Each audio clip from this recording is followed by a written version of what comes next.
Hello everyone, welcome to my latest monthly installment of my look at Clockwork Empires, a game currently in development by developers Gaslamp Games.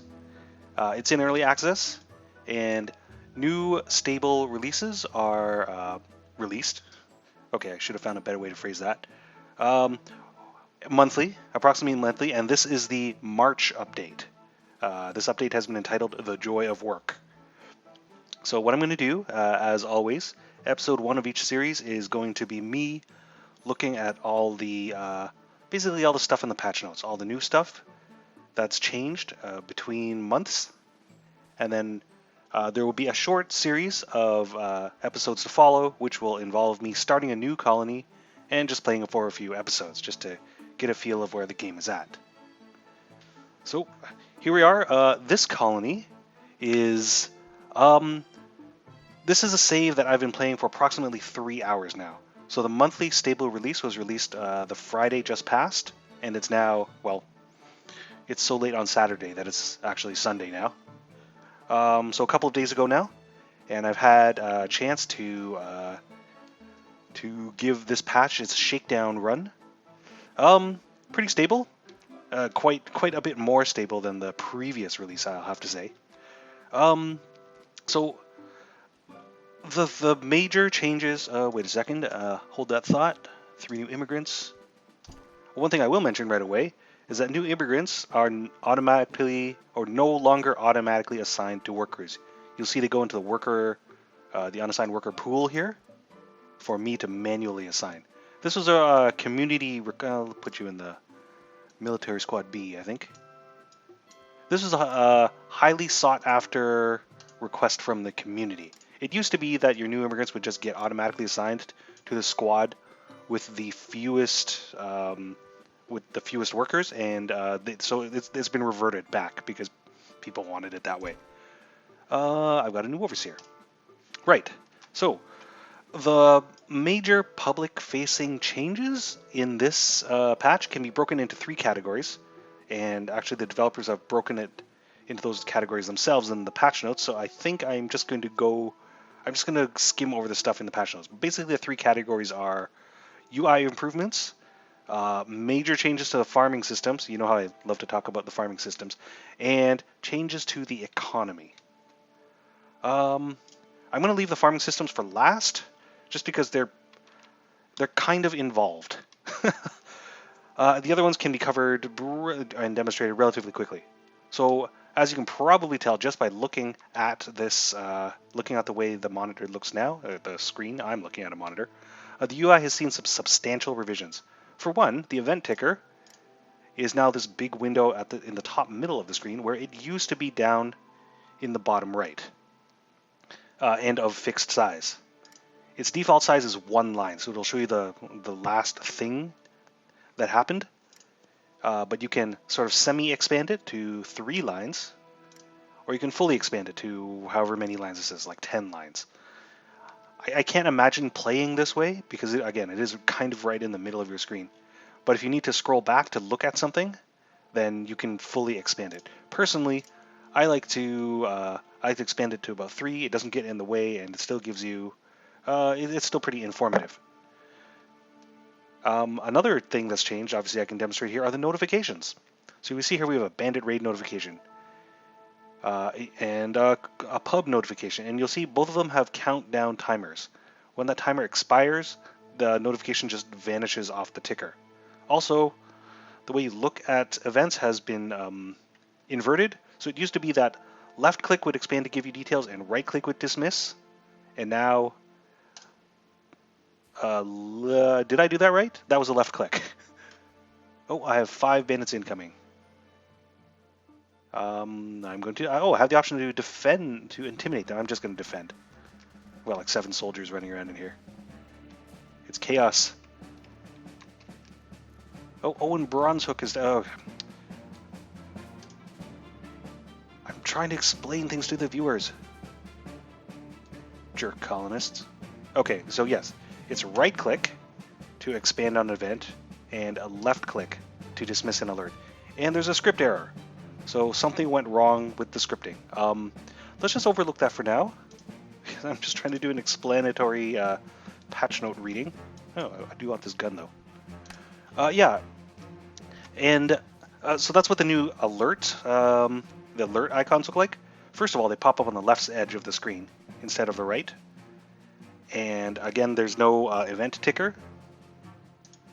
But we've got visiting troops, that's fine. That's one aspect of the UI that's changed. Also the way these menus break out now. So I think we saw in the previous revision that the layout of some of these buttons was changed, and now they expand into sub-menus, which expand across the bottom of the screen. I think that's where some of that real estate, so that real estate is used for this menu system, right? And we've saved ourselves some space by moving the notifications up to the top. So it takes some getting used to, but overall it's much cleaner. It's handy. It's a little. It takes a. I think maybe for a new player, it might be a little bit more intuitive. For someone like me who is used to the old ones, it'll just take some getting used to. I'm sure it won't be a problem. Oh, autosave firing off. Yeah, so that's the UI. In addition to what the players see, of course, there's a whole layer of underneath of coding that has to go on and adjusting widgets, and of course someone has to create all the art, all the fancy art that goes into making these like nice brass borders and buttons and things. So it's like an iceberg, right? You really only see like 10% of the work. I'm going to claim this gun. Yeah, so that's the UI. Now, the economy has been changed. When I say economy, I do mean materials and construction prerequisites and production chains and things like that. That has been changed as well. Let's get rid of these for now. So, if we take a look at some of these buildings, let's take a look at the chapel, for instance. Do I have a chapel? Well, okay, I guess not. So if I attempt to build a chapel, we'll see that one of the requirements is now lacquer, these reddish planks. These are lacquered planks. So it's not, they're planks that require additional treatment, so they're special, right? And the way you make lacquered planks, so I'm going to cancel out of the chapel there. You make lacquered planks at the renamed, formerly the chemistry shop, I believe, or the chemist. It's now named the Chemical Works. And what the Chemical Works can do, in addition to making fertilizer out of sulfur and gunpowder and things like that, it also makes lacquered planks. So that's another prerequisite now. Basically the requirements for making the chapel and I believe also the laboratory, so two super high-end buildings, requires lacquered planks, which must be constructed at a chemical works. So we don't just ignore the chemical works anymore. Now, lacquered planks are quite difficult to get a hold of. Obviously, you need planks, but you also need buckets of lacquer. And as we can see in my commodities, I don't have any. I did have a couple of buckets of lacquer, so I did make 2 lacquered planks. That's not going to be enough to make anything. So, you may ask, where does lacquer come from? And unfortunately, I can't show... Oh, here we go. Here's a lacquer tree. Lacquer trees may be foraged. It's like tapping maple trees for maple syrup. We can send a worker over... Well, hopefully someone will come. We can send a worker over to a lacquer tree, and here's another one, to forage, and they'll stick in a tap, and it'll slowly fill up a bucket of lacquer. And so they're kind of like berry bushes in that they're procedural forageables that appear on the ground. Again, after a certain number of uses, so after you've foraged a lacquer tree a certain amount of times, it's gone, it's expended, just like the berry bushes. So that's historically one. You use the resin of the lacquer tree to make buckets of lacquer, which you then proceed to use to make lacquer planks. Another source of lacquer are beetles. Little known fact, well, okay, I shouldn't say that. Historically, another source of lacquer is an insect known as the lac beetle, which originates in Southeast Asia. And those beetles secreted a resinous substance, which was used to varnish wood. And it's actually, if you look at the etymology of the word lacquer, then it Both shellac and lacquer derive from the lac beetle. So there you go. So we have two sources of lacquer. Here's Philomena Burries and Walker tapping the lacquer tree. Right, we can see here the bucket of lacquer, well, it's sticking through a clump of grass here. So this lacquer tree has been tapped and cannot be foraged again. Or it will refresh after some time. So, that's one small change. That's only a relatively small change to the production chain. There have been, because of changes to the production chains and pacing and things like that, there have been sort of subtle or small changes to many different things. Zelma wants to look up her family tree. That seems fine. What could go wrong?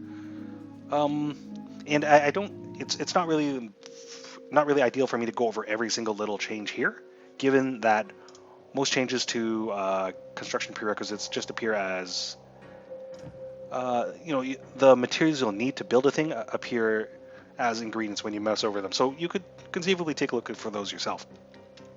But one example I will give you is changes to the way the ceramics workshop works in conjunction with the mines, for instance. It used to be that mine shafts required an iron ingot, which meant that before you could build a mine shaft, you needed raw hematite and you needed a functioning metalworks, and that metalworks had to have a stone smelting crucible, and so it was a giant pain in the butt to get a mine working, particularly since you generally build a mine because you need metal. So needing metal to set up metal extraction was a giant pain in the butt. That's been changed. Many of the modules in the metalsmith, for instance, have changed a little bit. The metalsmith no longer has a charcoal smelting furnace. It can still accommodate the stone smelting crucible, but you can no longer make charcoal, which is vital to refining ore. However, the mine shaft no longer requires an iron ingot. So that ties into another minor change with the way mining works. Your chance of producing a sort of subsidiary minerals in your mine shaft has also been changed. So if we take a look at what this mine produces, there we go. This mine now produce. I built it here because I had a natural survey of these beacons, and the reports indicated that a mine built here would produce both sulfur and hematite. But if we look at the output of the mine, not only does it produce those two things, it also produces a bunch of subsidiary mining products. So sand, coal, and clay, and often stone as well. Which is to say, if you set up a mine early on in production, you'll probably be producing enough incidental coal to be able to smelt a small amount of it, enough to get most of your modules and things working. If you set up your production chain to make pistols and muskets, if you need to be smelting a lot of iron, then you need a dedicated source. You either need a coal mine or you need to build a charcoal oven. But as you'll recall, the stone charcoal oven no longer exists. The only charcoal there are, you could build the iron charcoal kiln, which requires finished iron parts. So you can see, Zelma. Yeah, very exciting. So you can see there have been some subtle changes to the way mining, smelting, that sort of production works. And so those small little changes have been, that's just a small contained example of widespread changes. Now on to farming. So the short description of bandits incoming. Yeah, I'm sure we can fight them. If you want to know what's happened to farming, short answer, fields are now of fixed size, and the size of the field depends on the crop that is being grown. The long answer is long and involved, but I'll give you an example here. So this is a wheat field I've got growing in the middle of town, right? If I was to say I wanted to plunk down a new maize field, see this? It's a specific size. Same goes for the cabbage field, which is actually small, tiny, and the wheat field is humongous. These other ones, so a lot of these other crops either do not grow in this biome or require research at a lab to unlock them. I know that's specifically the case for sugarcane and pumpkin, for instance. Now this changes, although a fairly big change, I don't think its impact, the changes to the farming system have as drastic an impact as they might first appear. The reason, oh, I've got new immigrants. Yeah. Let's put you here and here. Who wants a worker? Yeah, whatever, you can go here. So, the reason these changes, the reason the devs felt these changes were necessary, and I covered this in some of my look at Alpha 48, was because basically when you had fields of arbitrary size, oh, there's something going on here. When you had fields of arbitrary size, basically farm production became impossible to balance in a game that constantly has to consider goods that you're producing, and it uses that standard to determine how quickly you get overseers and rewards from the home countries and things like that. Let's get rid of, yeah. In a situation like that, when also the size of the field was variable, it was like trying to hit a moving target at all times with another moving target.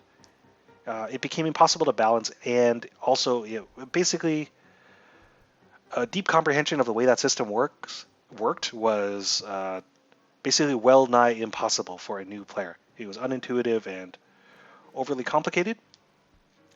So the latest revisions to the farming system have seen farm sizes tied to the specific farm crop types. Now take a closer look at the fields, and there's actually additional information there. So first off, let's plop down a maize field out here, and let's get a work crew on it. Who's not doing anything? Ada Boomer. All right, you get to start on the maize field. So let's take a look at the wheat field in progress. If I click on it, I can get this information pane, and we can see this is the crew of 5 working on it. This pane will tell us what the crop type is, but we have 3 additional fields now. We have harvest output, which means when this field reaches completion, it will produce 50 sacks of flour. To reach that 50 sacks of flour, it must absorb, or basically my colonists need to put in 300 units of labor. So obviously 5 workers produce the necessary labor 5 times as fast as 1 laborer. And each laborer can inject between 2 and 3 units of work into a field. So it gives you a very rough estimate of, it's easier to sort of estimate when a field might be ready, and more intuitively, a field will produce things faster if it has more workers. Now the field status, that is, indicates the stage of the plants. So every plant, basically of that 300 units of labor, it's divided into 6. So we will pass through 6 stages of growth. The first being seedlings, and then you have the juvenile plants, and eventually all the way up to stage 6, which is the field is ready for harvest. So let's take a look at the maize field out here. Now Ada Boomer hasn't started farming here yet. I don't know what she's doing. A new field must be tilled. So right now it requires 20 units of labor just to be ready to farm, but that's a cost you only have to pay once. So it gets tilled, and then it can produce a crop on rotation forever. We can see where the maize field required 300 units of labor. The wheat field required 300 units of labor. The maize field now requires 100 units of labor, but when it is complete, it will produce only 16 units of corn. And so all of these variables change depending on the crop type. If we look at the cabbage field, for instance, it is puny and tiny and highly inefficient, but maybe it's the only one your colony can support because you've only got like 2 laborers or whatever, right? It's kind of labor intensive. When it's ready for harvest, it only produces 8 cabbage, right? 8 heads of cabbage for the 60 labor you put in, which is highly inefficient compared to maize and super inefficient compared to wheat, which is actually the most efficient crop. But it's also incredibly slow. You can expect only to get your wheat harvest maybe 4 or 5 days after you plant it, whereas you'll probably get your cabbage harvest probably on the same day, definitely on the next day. Oh, animals are... I think they took care of the beetles. Yeah. Anyway, so that's... I could talk about crops and productivity forever. Yeah, that's what... Those are the 3 big areas that saw revision in this... revision. Otherwise, I would say the pace of the game has slowed down a little bit. It feels a little bit more deliberate. Again, this is what a colony, or my colony, the way I play, this is what a colony looks like after approximately 3 hours of play. Reasonably stable. I mean, you did see the script error pop up earlier. It doesn't seem to have broken anything. We do have now buckets of lacquer harvested from the lacquer trees. And as you can see, I've had some fighting with the local bandits, but I think we're doing okay. We've got 2 military squads. One small change that will probably have a large impact on the way you play is cots. If we take a look at the cots here, so this is the cot, and this is the practical bed, and here's the ornate bed, which obviously requires both gold and lacquered planks, so you're not going to have too many of those. Fancy beds for your aristocrats. You'll notice none of these beds require cloth anymore, and that's because flax has been removed from the game, and all cots can be made with a varying number of basically planks, right? Basic cot requires 2 planks, practical bed requires 5 planks, and yeah, that's the fancy ornate bed. So at present, it is much easier to to have enough beds for all your colonists, and the reason flax was removed was just because it was, according to the devs, it was not leading to interesting gameplay decisions, so they want to integrate flax and cloth better into the game systems, so for now they've been removed. Oh, new stuff. What did we get? Some rocks. Yeah, thanks. Thanks, Cog Empire. Yeah, so that's what the current revision looks like. I don't know, not much more to say. It's still Clockwork Empires.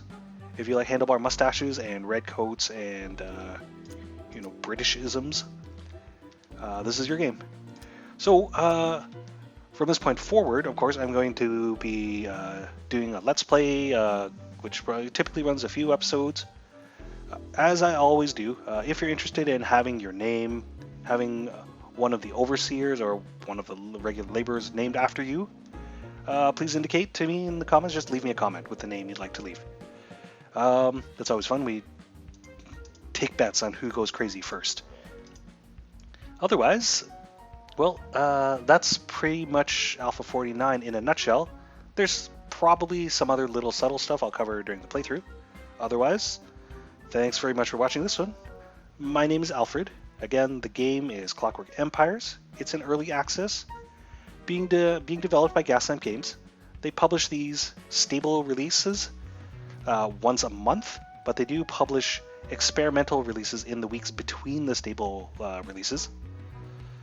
One thing I will mention, there's been a lot of work on biomes and varying up the colony starting locations, but that's not in yet. However, rumor has it that we'll see a better implementation of the biome system probably in the next hotfix, so that'll be 49A, or maybe 49B, and if that happens, I might actually restart the colony then, just because I think everyone's going to want to see the new funky new biomes. Otherwise, we'll be able to... this guy's got a spiky coral club. Otherwise, yeah, that's it for this episode. You can, again, starting with next episode, I'll be doing the playthrough. If you want your name in the colony, let me know. Thanks very much for watching. I will catch you next time.